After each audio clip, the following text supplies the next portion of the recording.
Հայկական հոկեյի կարելի ասել ակունքներից կողքին եմ, հետևել եմ բոլոր իրադարձություններին, աշխարհի առաջնություն, ներքին առաջնություն, իհարկե բոլոր իրադարձությունները հայկական հոկեյում ինձ համար շատ կարևոր են, բայց աշխարհի վերջին առաջնությունում Հայաստան-Ուզբեկստան հանդիպումը գագաթնակետն էր, բոլոր հույզերը միաձուլվեցին, մենք տարանք կարևորագույն եւ շատ անսպասելի ու հաճելի հաղթանակ, ճիշտ է այն մեզ հնարավորություն չտվեց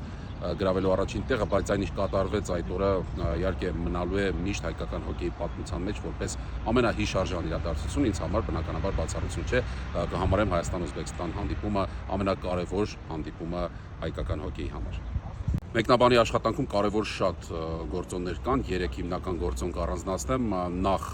մայրենի լեզվին փայլուն տիրապետելն է, հետո մարզաձևին շատ լավ տիրապետելը եւ շատ ցանկալի է, որ մեկնաբանը նախկինում զբաղված լինի որևէ մարզաձևով, որպեսզի մարզիկի հոգեբանությունը ավելի լավ հասկանա։ Եթե ընտրեմ այս 3-ից ամենակարևորը թերևս մասնագիտական եւ լեզվի տիրապետումն է, առանց դրանց մեկնաբանը ուղղակի հնարավորություն չունի բարձր մակարդակով աշխատել։